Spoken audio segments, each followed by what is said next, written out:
I'm really excited about our two subject matter experts today because, in the case of Martin Lee is really an icon throughout California and specifically in the Bay Area to what he, in his services and expertise and knowledge of bidding and estimating and so forth, and specifically his expertise in regards to BART contracts, okay? And we all know how important it is that if you're going to want to be seeking somebody's input, you want somebody who has experience with that specific public agency.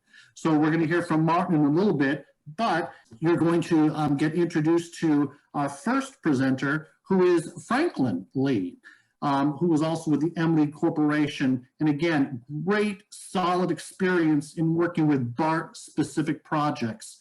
So we are so grateful, Franklin, for you and Martin. So why don't you kind of kick it off from here, Franklin, and we'll go from there. Thank you, Paul, for the intro, and thank you everyone for being here.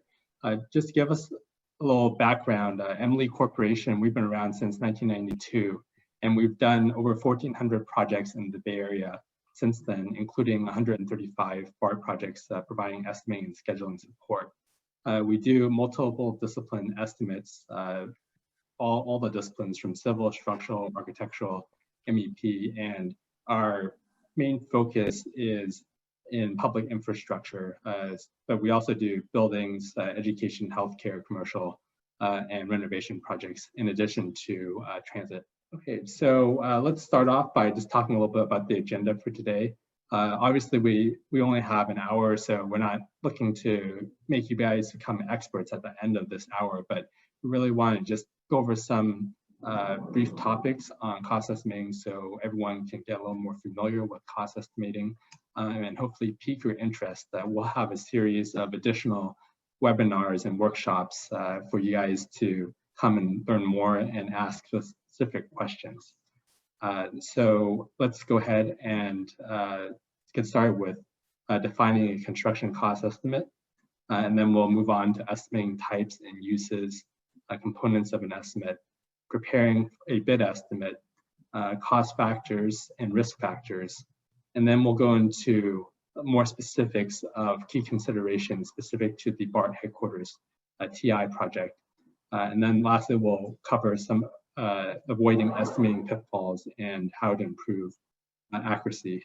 And then we'll end with any Q&A and next steps. So what is a construction cost estimate? I know a lot of you guys are probably in the industry, so hopefully you guys have a pretty good idea, but let's just cover some of the basics first so we're all on the same page. So we pulled a couple of definitions for what a construction cost estimate is. The GAO defines it as the summation of individual cost elements using established methods and valid data to estimate full or future cost of a program based on what is known today. AECE defines a cost estimate as a compilation of all probable costs of the elements of a project or effort included within an agreed upon scope. And then just a more layman's definition is an estimate is an approximate calculation or judgment of the value, number, quantity, or extent of something. So now that we've got the definition out of the way, what are some of the estimate types and uses? So we have three major categories. Owner's estimates, which are often done during pre-construction, so before the bid and before construction work is happening out in the field. That typically goes from budget through the bid. The use of these owner's estimates during pre-construction typically are for budgeting, for funding and cost control during the design phase, and then also to be used as a comparison against the bids that will come in. A second type of estimate is the contractor's estimate or a bid estimate when a contractor is trying to bid a job and win a job, hopefully at a profit. We'll spend most of our time today focusing on the contractor's estimate. And then lastly, a third general category is change order estimates. Those can be done by multiple stakeholders on a project, either the contractor or subcontractor or the owners. Sometimes the owner will have the CM team or the design team provide one on behalf of the owner. And the goal of a change order estimate is that all parties can come to an agreement to determine how to settle a change order that's fair and reasonable for the cost of the change. So for contractors' estimates, we have several types. You can have pre-construction estimates. We use those during design build delivery methods, CMGC or GMP. We have bid estimates, as I mentioned before, when the contractor is trying to bid for a project. We have change order estimates, and then we also have progress payment estimates during actual construction on a monthly basis when the contractor is trying to get paid. So let's now cover what some of the components are of an estimate. So, you know, in industry, a lot of times we'll hear people throw out numbers saying the cost of this is 130 million. Well, what does that 130 million represent at what level of cost? Unless we have an understanding of that, that number really doesn't have too much meaning. So in order to understand what that cost represents, it's important that a cost estimate also has several key components. The first being a basis of estimate. The basis of estimate would be a narrative that's accompanying a cost estimate, and it lists the scopes, the assumptions, and qualifications that go into that estimate. The idea would be that if you handed off the cost estimate package to someone who may not be familiar with the project, by looking at the basis of estimate, they can get an idea of what's included in that cost and what's not included in the cost. Also, other key components of a cost estimate include an estimate summary. So that's summarizing the cost by buckets. Sometimes they can be either by CSI or maybe by bid items. And then the next component that you have is estimate details. So that's where the nitty-gritty of the estimate occurs. You have individual line items and you build up your costs based on the scope. And those costs get summarized by categories and then get carried forward to the estimate summary. Additional backups. So that can be either your quantity takeoff or maybe if you have some specialized material, any quotes that you have that will help support what's shown in your estimate. So now that we've covered some of the key components of an estimate, we can also dive into how we classify costs. So you can have a direct cost. So that's the cost that's going directly into building something physically on a construction project. You have indirect costs, which may not be attributable specifically to anything that's physically installed on a construction project, but are still required to deliver the project. For example, field management costs, those are kind of spread out through the entire project, not specifically for any particular item. You also have allowances and contingencies. So at the estimate detail level, typically what you would have as a best practice is you'd have individual rows of scope items, and each row would have a description of the scope of work, accompanying quantities, a unit of measure, unit cost, and then you'd have your estimated total, which is just the multiplication of how much quantity you have by what the unit cost is to come up to your total cost. And when you're looking at your unit cost, you want to make sure that you're considering three key components: 1, material, 2, labor, and 3, equipment. So here we list a couple of things that we just want everyone to be aware of that you're including or considering when you're coming up with your cost. So for materials cost, you start with a base cost or a net cost. To that cost, you want to make sure that you consider and add on the additional costs such as sales tax, handling of the material, freight and delivery, and any premiums or discounts that you may receive on the material. For example, if you're ordering a small quantity, you may have to pay a premium. Or on the other hand, if you're ordering a large quantity, you may have a discount. For labor costs, several things to consider. Prevailing wages, if the job is subject to prevailing wages, you want to make sure that you've included the basic hourly rates, as well as any fringes and benefits that are required, any payroll taxes, and any insurance like workers' comp. Another key consideration is looking at the specifics of the project and whether or not you can do all the work during regular time or if overtime will be required.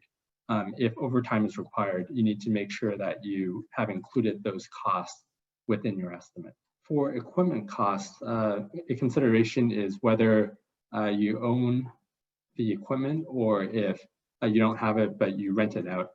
So you need to take a look at that. You also need to consider what the operating costs are. So any fuel costs, any maintenance costs, and also you need to make sure that you've included the operator's costs. And I just want to note also for, there's a Caltrans equipment rates and labor surcharges book that establishes rates that Caltrans and a lot of other public agencies use for equipment rates and labor surcharges. So now that we've talked about some of the direct costs, some of the indirect costs that you typically would see on a project, on a cost estimate would include general conditions, job site general requirements, office overhead, office support, and then of course a fair and reasonable profit. So in addition to the items that are listed that we just discussed, we also typically will see allowances and contingencies added to cost estimates. Allowances are things that are predictable but are not able to be defined within the project scope. So for example, differing site conditions or hazardous material abatement. Those are some typical allowances that BART will carry on their projects. Another item is contingencies. So those are for uncertainties that are inherent in the estimating process that you want to carry to make sure that you've got your bases covered. So that might be some errors or omissions in your estimating process or some quantity or cost variability that may occur during your estimating process. Okay, and then lastly, I want to just talk about some other costs that you see, mobilization and demobilization costs, punch list costs, cost escalation, and COVID-19 impact. So these are also costs that you want to make sure that you've considered and included in your estimate. For example, if a project is going to extend out for multiple years, you want to make sure that you've got your cost escalation carried there due to any cost of material from material escalation, or over time, typically prevailing wages have a set or negotiated annual escalation rates. So you want to make sure you've got that captured so you aren't short on your labor costs. Okay, great. And at this point, I'd like to turn over to Martin so he can cover how to prepare a bid estimate. Thank you, Franklin. Hi, everybody. So you know some basic principle about estimates. Now, how to apply them, let's briefly go through them. How to prepare a bid estimate. First, and most important thing, you have a good approach and also follow a good methodology. As you already learned, we need to scope out the project, quantify them, and price the items. Then after you have done all these, you need to double check and check your method. Okay, check the formula in the spreadsheet. And remember also bulk check all major cost items, because when you prepare an estimate, you use the bottom-up approach. And then, but when you look down, you have to look at whether that makes sense or not when you compare with some other similar project you have done before. And remember to do good QA/QC check. And then review your draft estimate with your management and superintendents. Make sure that your assumption on means and methods, the assumption on the company's overhead and profit, etc., are in line with what and how they're going to run the project, and to revise your estimate accordingly. Now, let's see how we are going to scope out the project, because it's very important that in your estimate for the bid, you include all items, whether call out or not, but imply. So the most critical thing is you spend time in go through all the bidding documents and try to scope them out and then quantify them. For the most common bidding documents, they will include the plans and specs and the bidder's instruction. The plans and spec usually give you a good scope, the general scope of the project, but the bidder's instruction particularly additional requirements the general contractor or the owner imposed on every bidders when they are interested in bidding the job. So most of the instructions have very critical cost implication you cannot overlook. And of course, pay attention to the bid form, how the bid form is structured, what each of the bid item represent, and allocate your bid estimate accordingly. And during the bidding duration, there are always addendas issue. Make sure that you acknowledge your receiving of the addenda and capture any cost that call out from any addenda in addition to the original bidding documents. In addition to looking at the documents, you need to understand what the existing site conditions. So you can include in your pricing of the items that any existing constraints or cost implication for how you can carry out the work.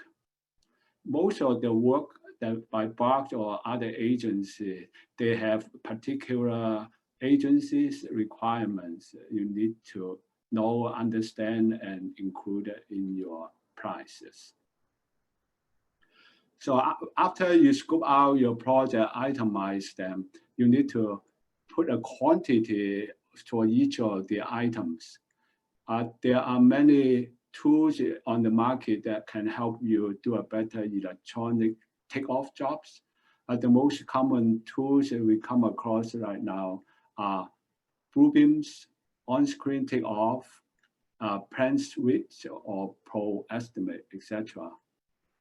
Of course, in preparing an estimate, the Excel spreadsheet can be very helpful in analyzing your cost and to summarize them and keep as a historic data as well. In addition to taking off from plans, you need to also read all the technical specs and also the general requirement to take off from specification that will have cost impact on how you structure and include it in your bid estimate. Next, but also important, when you price the estimate, you need to consider any cost and risk factors. As we all know, estimating is not just a science, but it's also an art. Because it's an art, it will require a lot of judgments and also a lot of understanding what the project is and price them accordingly.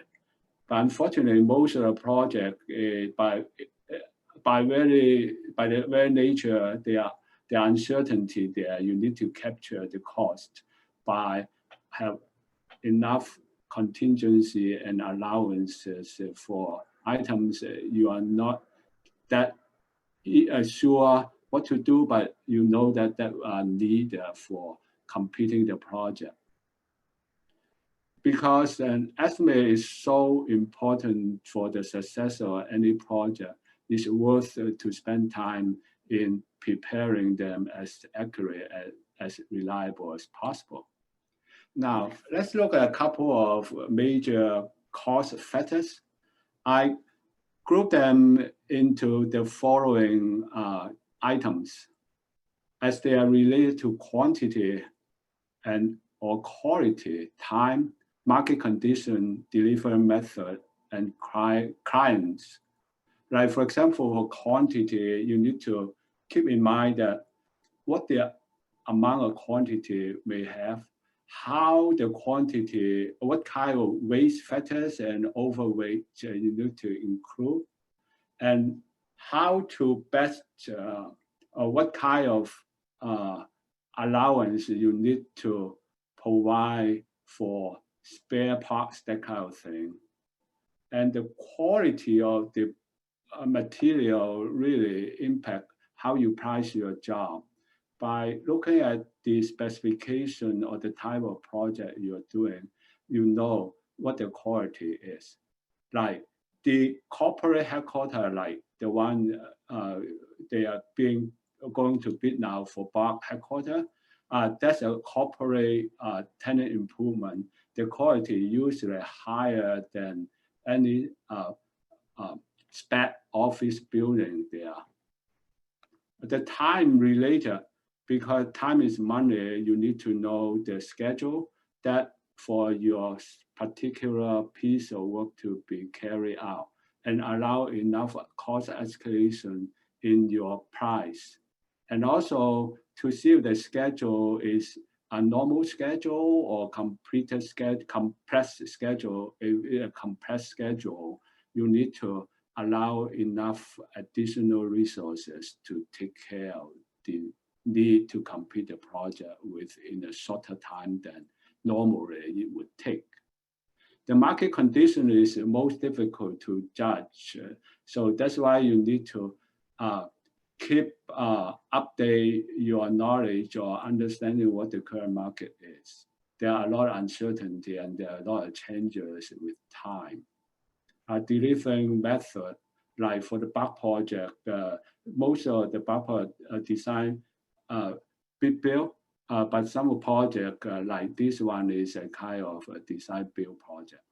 The client for the BART headquarters by BART has special requirements that you need to pay attention. I listed quite a few items there for you to use as a checklist or reference when you prepare your bid estimate. They all will impact how you price your estimate, how you structure your estimate for bidding a job. For example, the productivity. The productivity will be impacted by many different factors, of course, the condition of the work area or the height of the work area, then the repetitive of the particular job will have impact on how quickly or how slowly you get the work done. Like the job setup, you need to talk with your superintendent or general foreman to see how they're going to set up the job so you can capture your cost accordingly. The means and method, usually you need to talk with the people who are going to run the job if you win the projects.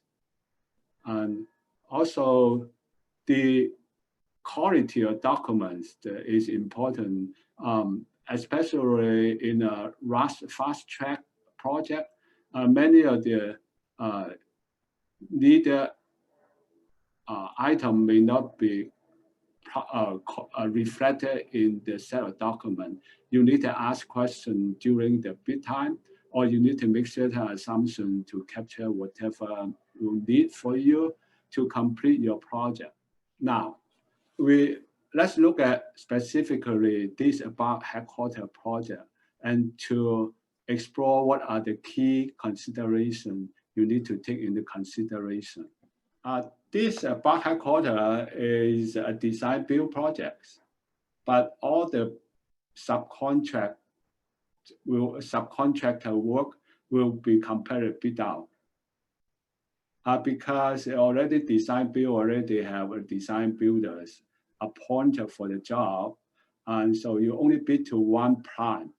In this case, Turner. Turner Construction is the builder, as you all know, and then Rim Architecture is the designer. And it is a new delivery method for BART. That's a progressive guarantee maximum price. That means the prime contractor, Turner, the design builders, will guarantee their price to that they cannot exceed certain amount. Progressive means they gradually change or update their price until at a certain phase down the road that both parties between Turner and BART agree on, oh, this would be the guaranteed maximum price that we both are going to live with. It's also a fast track. It's a tenant improvement and for interior fit out. That means there's a core and shell conditions existing there. And all bidders all need to comply with the major project stabilization agreement for BART projects. And I hope that you know what they are now, but if you don't, you should check with Turner or look up to get a copy from internet. And all bidders also need to comply with the small business participation goal. For Turner, its overall goal is 32%. And then they also need to comply with the WBE and BE and African American owner firms goal as well. As I mentioned before, Turner will issue in the bid instruction a bid schedule for every bidder to fill out, and then make sure that you have you understand what the bid schedule requirements are and each items for, so you can properly allocate your cost accordingly, because that will impact your progressive payment later on. And of course, pay particular attention to the deadline for submittal. One particular requirement for this BART Headquarters project will be based on best value selection criteria, not just based on the lowest bid. How are they going to enforce this? And that probably will be a subject to Turner and BART jointly selection there mainly will be from Turner. But that means that they are going to look into your other factors in addition to the bid amount to determine the award of the subcontracts. And however, all the bid will be on a firm quotation bid way. So when you bid, you are going to guarantee that that's the amount that you're going to do the work as specified in the bid documents. Because the best value selection, you need to pay particular attention to the staff management cost, how you're going to run or staff the project to get a job done well. And also know how you're going to what kind of percent you're going to use for the bonds and the insurance.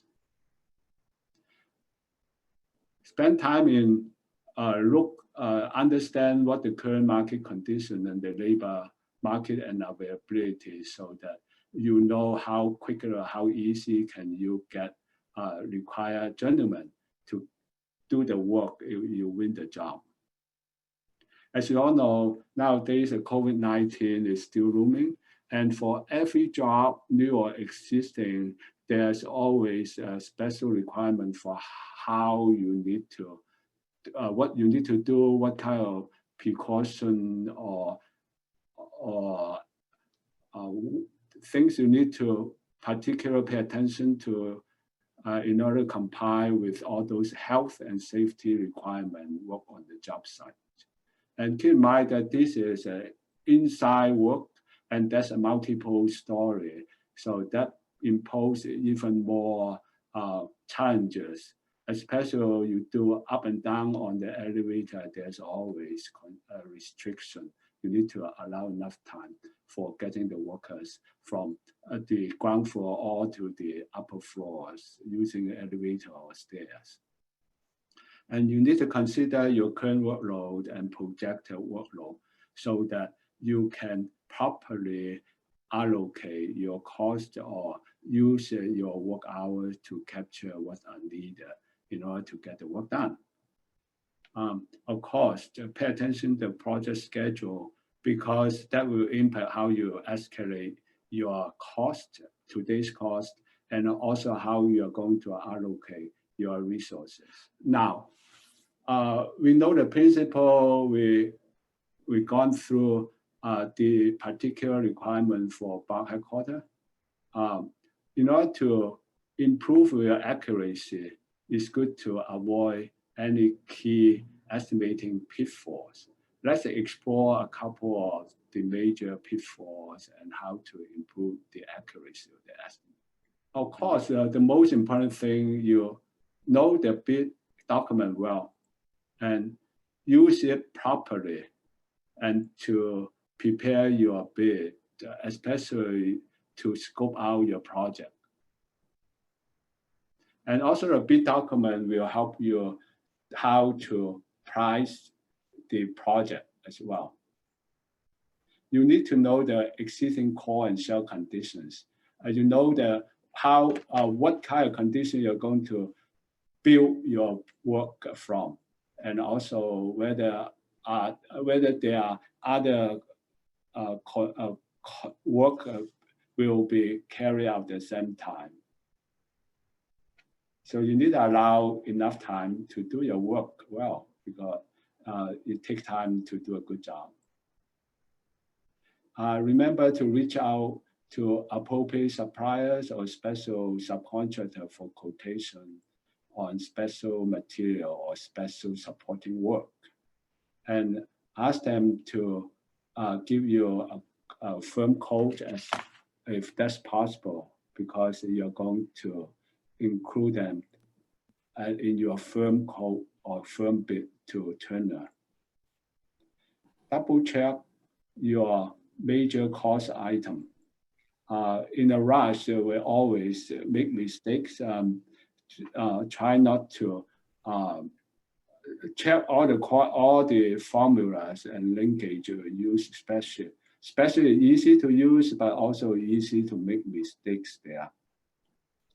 Remember to capture all project-specific and contract-specific requirements, because every job is different.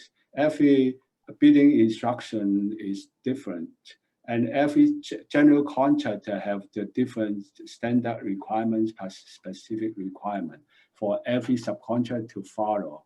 So make sure to follow them correctly and thoroughly, so that you won't miss anything that are required. Remember to fill all requirements and submit all required documents together with your bid price, bid schedule, because you need to submit all the information. If you miss something, that may well be disqualified, even you have a very good price to for the general contract. Okay. Well, thanks, Martin and Frank, really. For this next part, it's really my favorite part of these webinars. So I want to remind everybody that now during the Q&A section, I want to make sure that you put your cursor down to the bottom of your screen, and then you'll see the chat button. So I'll be monitoring the questions come in during this, but I want to kind of start out by saying, yes, this presentation will be sent to everybody in a PDF. Email addresses, we'll be sending that to you. And then we'll also be posting it onto the BART website on the special SBSS program page. So you'll get it in your email box and it'll be posted. Martin, one of the questions that came up early on was the project stabilization agreement, that wonderful PSA that I couldn't remember what that acronym stood for at the beginning. Is the PSA, does that go towards all construction RFPs, or does the project stabilization agreement account on some contracts and not on others? Is there, what's your assessment of the PSA? I would say that it applies to all projects unless there's some special exception there. Yeah, if I can chime in, Martin, BART has 3 major PSAs. One is the BART major projects stabilization agreement, so that's for larger projects. And then they also have one for the Hayward Maintenance Complex. There's a lot of work going on there. I think about $1 billion worth of work going on there. So they have a separate one for that.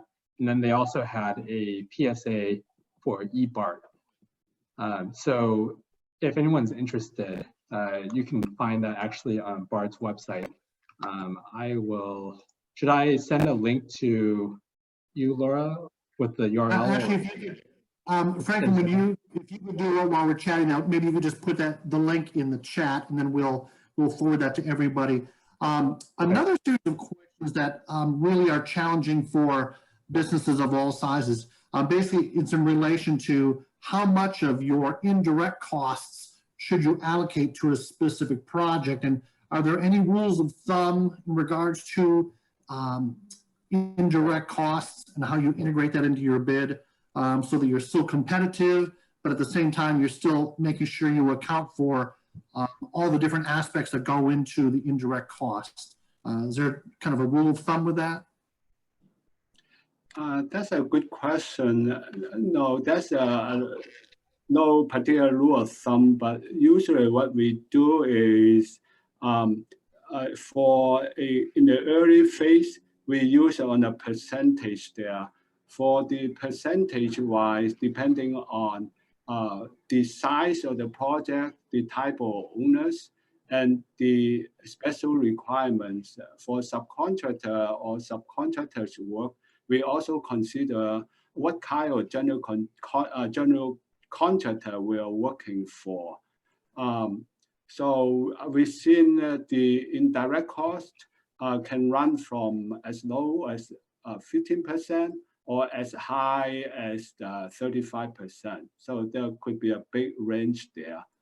But for bid purposes, especially the indirect costs impact you a lot. And also what the percent of indirect costs also depends on how the company, the particular company's policy is.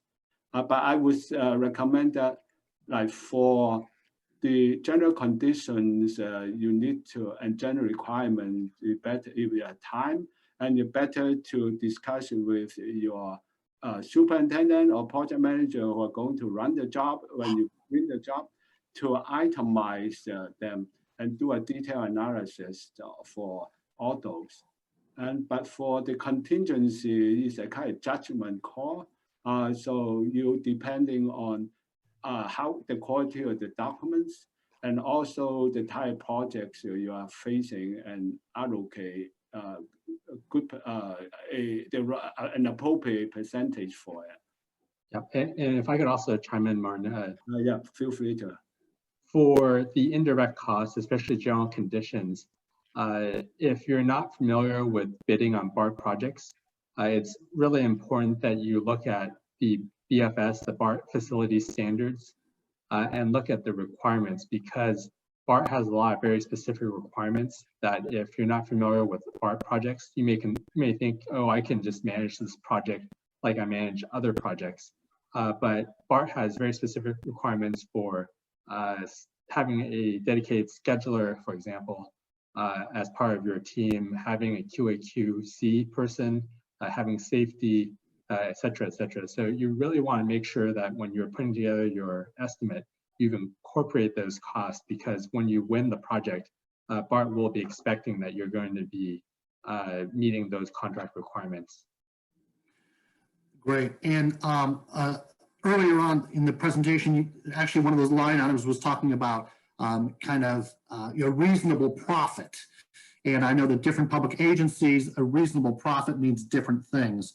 So is there any kind of feedback or wisdom that you would want to share either one of you, about what's a reasonable profit to BART or a regional transportation agency?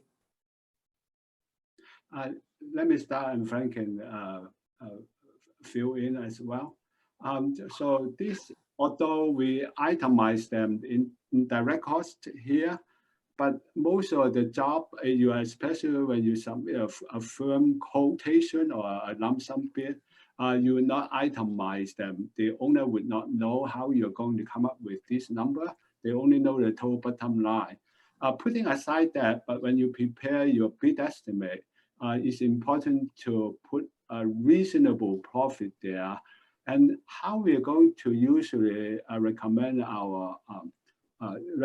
for the percentage, there are to consider many factors, especially the risk factor and uncertainty factor of that particular project. I believe that most of the company would have their standard percentage, and then starting from there, either added or deducted. And also depending on how eager you want to win the job. If you are very eager to win the job, you have a lot of people or workers waiting for the next project, your profit margin you would expect to be lower. But if you've got a lot of work in hand already, your backlog is large, and you want to increase your profit margin to its maximum. And then when you get a job, you're still okay to allocate people and even give them a kind of incentive to work for on your project. Yeah, I would say that the consideration for what percentage fee that or profit that you put on is very dynamic. So like Martin touched on, you need to consider internally what your workload is and how badly you want the project, but also externally, you need to look at what other contractors are interested in this project. So, you know, if you see that there's a lot of interest, a pre-bid meeting or a job walk would be a good way to kind of see what the interest is in terms of this particular project. So if you see that there's a lot of interest, then if you still want the project, you need to take that into consideration and perhaps use a lower profit margin. But if you see there isn't that much interest, then you might jack up your profit margin. And that's part of the art with the science, right? Exactly. Yeah. We all know from a contractor's perspective, whether it's the BART headquarters or the Hayward complex or one of the contracts associated with the Measure RR infrastructure bond, sometimes contractors need laydown yards, and if they don't have them within their current lease, they need to go out and rent. Is there kind of any feedback or input on, you know, should they include that special, you know, laydown yard cost in the cost estimate as well? Yeah, I think they need to include everything that they need to be responsible for. So usually would include that either as indirect costs. This is usually a kind of site general requirement because it's not particular for any piece of work, but that once you're the laydown work, you need to have it before you can start work and maintain it during the construction duration. And when you leave the job, you need to restore that laydown work yard to its original or conditions or to match with the existing adjacent area, that kind of thing. Okay, okay, great. Michael asked a kind of a good question in regards to, is there anything we should take into account if we responded to an IFB or an invitation to bid RFP, different methods, or is it anything that should be taken into account for those two different methods? I'm sorry, not able to follow the question. Can you repeat it again, Paul? Sure. Basically, the question was, are there any special considerations to take into account when responding to an Franklin, do you hear? Because I got Okay. broken. Yeah, it looks like Paul has a little bit of lagging issues. Yeah, I think the question was, are there any special considerations to take into account when responding to a IFB, invitation to bid, versus an RFP, request for proposal? That's correct, Franklin. Oh, okay, yeah. Thank you, Franklin. I don't know the major difference. Do you, Franklin? So in terms of, for an RFP, I would say that that's a little bit maybe earlier in the phase. So request for a proposal, they may be, I guess it's somewhat similar in terms of invitation to bid. Michael, do you want to can you expand a little bit on what you see as the difference? Yeah, definitely, Franklin. I've had the question asked before, and the way I understand it, a bid's a bid. An RFP is going to have an outline that you need to comply with in terms of it might have some bullet points about responding to some criteria that your company has that could be of value, whereas the invitation to bid might be more of a formal bid line item, as you would structure, say, a cost quote, let's say. But anyways, it was asked of me, and I felt the need to bring this up.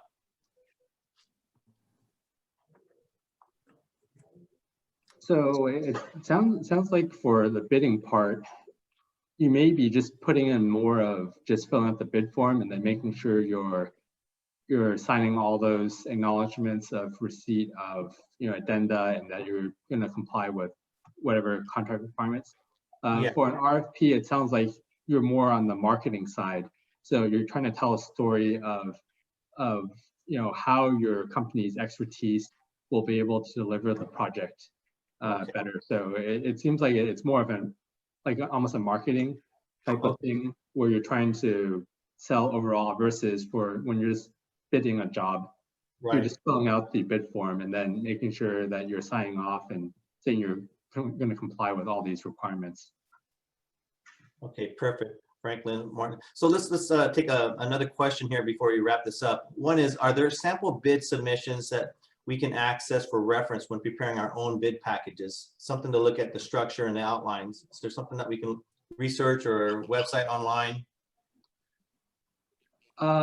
So I know that BART typically will post the bid tabs for contracts. I don't know I know they recently updated to the new procurement website, so that might be something BART might be able to respond better to. But in the past, they've posted those bid tabs, so you can see how those bids are filled out. People fill in the unit price, and then they extend the amount, and then they have a total, and then they'll typically have a bunch of forms that they fill out, and they say, I acknowledge receipt of addenda 1 through 4, and then typically they'll be required to list their major subcontractors, especially if those are DBE or SBE subcontractors, so that OCR can do their evaluation to confirm that the contractor has complied with the DBE or SBE requirements. Perfect. Thanks, Franklin. And we're coming close to an hour here, so I'm going to go ahead and jump to our next steps here. And I really appreciate everyone jumping on board today. We want to make sure that you guys understand that SBSS, our Small Business Support Services Program, will be reaching out to you. In addition, we will be hosting a series of workshops on cost estimating, which is general understanding, bidding, hands-on scenarios. And we're going to facilitate those through what we call our Ask Me Anything events that will be coming up. So what we're going to do is we're going to reach out to you. We're going to ask you for some feedback, to fill out our surveys. And this will also help us confirm our attendance for the upcoming workshop event. So what we want you to do when we do this is prepare your questions in advance for these Ask Me Anything events. That way we can prepare our speakers today and give them an opportunity to respond in the fullest of ways. So That'll be a requirement. Be sure that you register for the event when we send out the link. And FYI, the AMA, the Ask Me Anything events, are scheduled for Monday, November 16th and Wednesday, November 18th. That being said, I want to say, give special thanks to our speakers and to our audience this evening. Really appreciate your time, and I hope you got something out of this all. And we look forward to hearing from you, and we'll be reaching out soon. Thank you.